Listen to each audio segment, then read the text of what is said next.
Masquera say Mure Zimbabwe, welcome to our channel Zim Confessions and Deep Secrets. Kanagaragi Tanga Kuyapaninu channel, please don't forget to subscribe. Kanachungwa Garawaka subscribe, but don't forget to comment and share this video. That's Mure Zimbabwe Takigai, Nyer Kupisa, Nyer Kuneta. Nyaya, ya Buda, ne pa Bulawayo, the Zimbabwe Public Police, Irkunzi, Yabata, two of my suspects, Ayarkunza, Akawanikwa. Arimu in armed robbery case yakaitika ku Ecobank mna October pakabiwa mara nokwana kuita 4.4 million zvorukunzi pane two suspects vabatirwa ku South Africa vaviri ava vanoitwa Abraham Temai Vumbunu pamwechete na Elijah Temai Vumbunu muri Zimbabwe hanzi vakabatwa musi 5 July ku South Africa zvorukunzi vaviri ava vanga varura vanga vanetsa vane dzimwe mhosva zvakare dzavakupomerwa kusanganisira kubiwa kwaitwa gold kuHow Mine muri Zimbabwe. Nyaya yaburitswa nemaizimbabwe.com vachitaura ivo vachiti in a significant development in the investigation of the audacious 4.4 million Ecobank heist that occurred in Bulawayo last year, two key suspects have been apprehended in South Africa. The Zimbabwe Public Police confirmed the arrest of Abraham Temai Vumbunu and Elijah Temai Vumbunu on Saturday, marking a major breakthrough in the case. So, as the National Police spokesperson Commissioner Ponyati stated, the Zimbabwe Public Police confirms the arrest of Abraham Temai Vumbunu and Elijah Temai Vumbunu in connection with the 4 million Ecobank robbery which occurred on 3 October 2024. The suspects were arrested on 5 July 2025 in the Republic of South Africa. The due processes of the law are now taking effect for their extradition to Zimbabwe. Abraham Temai Vumbunu and Elijah Temai Vumbunu arrested in South Africa.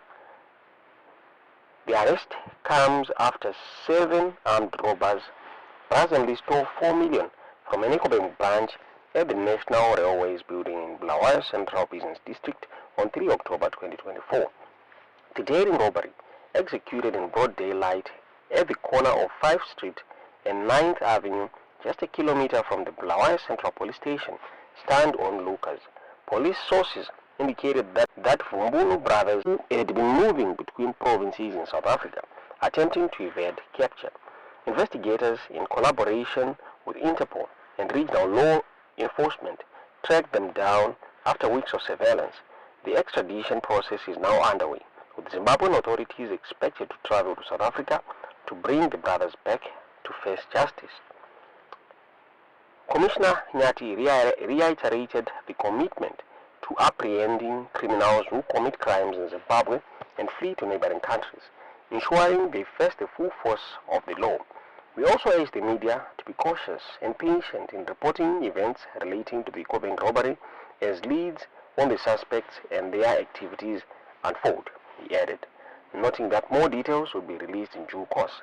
However, the mystery surrounding the whereabouts of the stolen money persists. As the net tightens, further arrests are anticipated in what is evolving into a blockbuster crime saga. At the crime time, Commissioner Nyati categorically dismissed the document stating, as police, we have not made an official announcement of the suspect. We want to emphasize that we have not stated the suspect. Whoever is dishing out names or giving out names is communicating information that is not officially from the Zimbabwe Republic Police. This is the correct position. We also want to find out the agenda of the people who are circulating these names.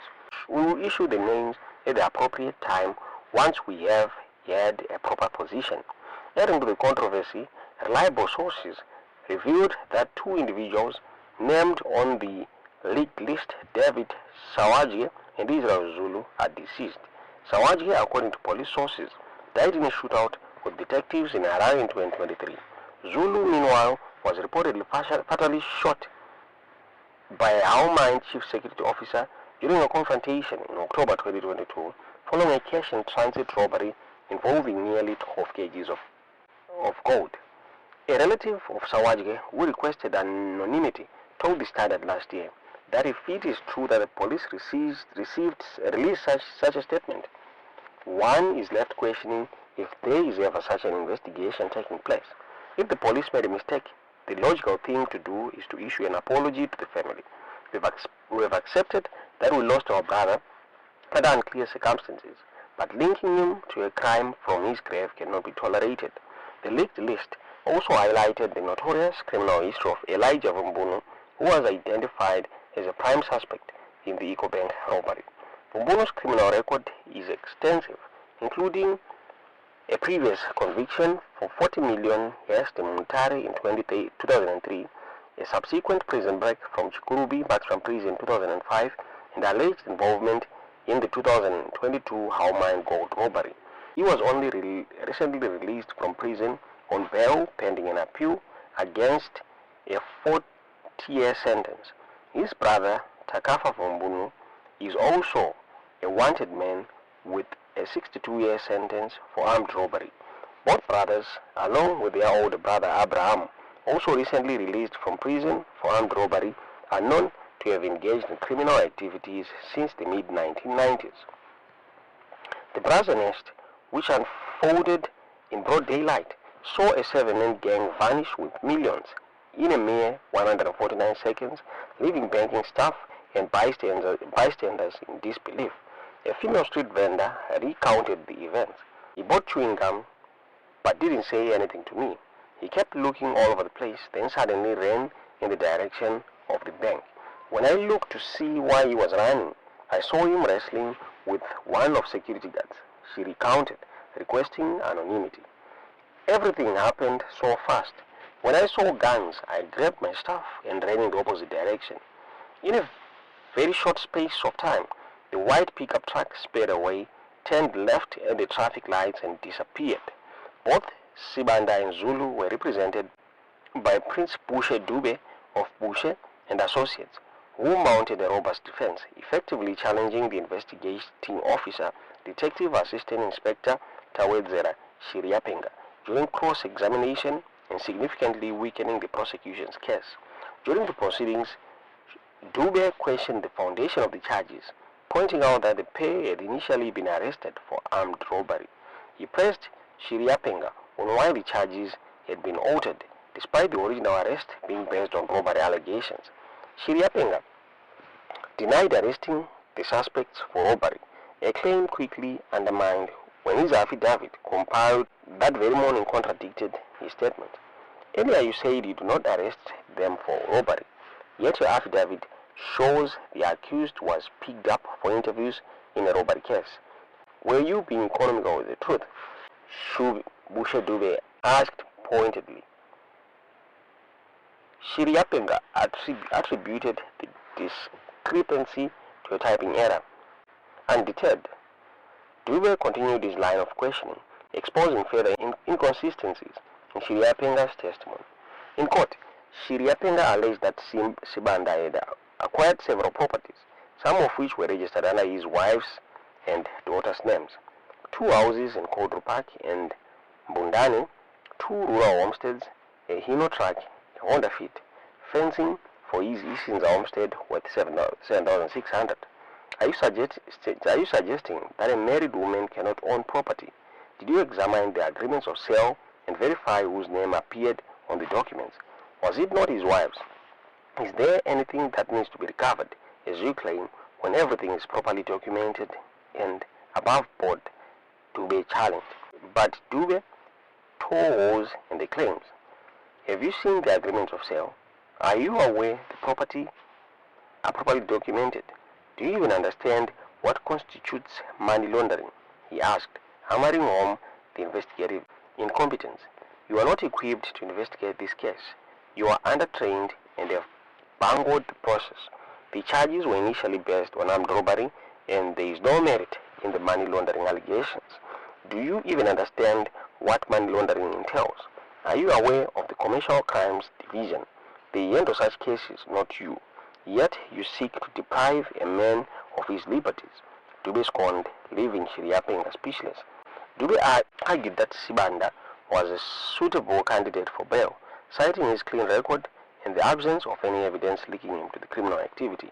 This case was rushed, mishandled, and is not fit for prosecution, he concluded. Assistant Inspector Nomalanga Sebele detailed the attack. 3 of the cash in transit details were armed with a shotgun, which had 2 rounds of ammunition, a pistol, make and type unknown, with 10 rounds, and a Canik 9mm with 5 rounds. The accused persons approached the cash in transit team, assaulted the details with a butt of AK-47 rifle they were carrying, and disarmed the security team. The suspects ordered the security team to lie down on their stomachs and warned them against raising an alarm. The security team complied, and the accused persons took away their guns. The accused persons dragged 3 trunks that had cash, loaded them into a getaway vehicle, and drove off at high speed. The suspects also took away the 3 guns which they had taken from the security team. She added, the getaway vehicle, a Ford Ranger single cab, sped away along 5th Avenue towards Tain Avenue. In addition to the substantial cash, the robbers also made off with 2 pistols and a shotgun belonging to the security company. Police are deeply concerned about the potential misuse of these stolen firearms in the future crimes. A detective for the vehicle theft squad revealed that number plates on the getaway vehicle AGP 2333 belonged to a Mazda Demio. He declined to identify the vehicle owner, citing the ongoing investigations. Stealing number plates from another car is a modus operandi used by criminals to try and throw off police investigators. The number plates captured in the video circulating online are actually for a Mazda Demio. Criminals usually target vehicles in car parks in western areas, or people that knock off from work at night and park their cars in areas such as Aitwa, where it's easy to steal the number plates. The detective explained. Just a day after the incident, police released descriptions of the suspect. Assistant Inspector Msebele stated, the accused persons are 7 unknown male adults, 6 of whom were wearing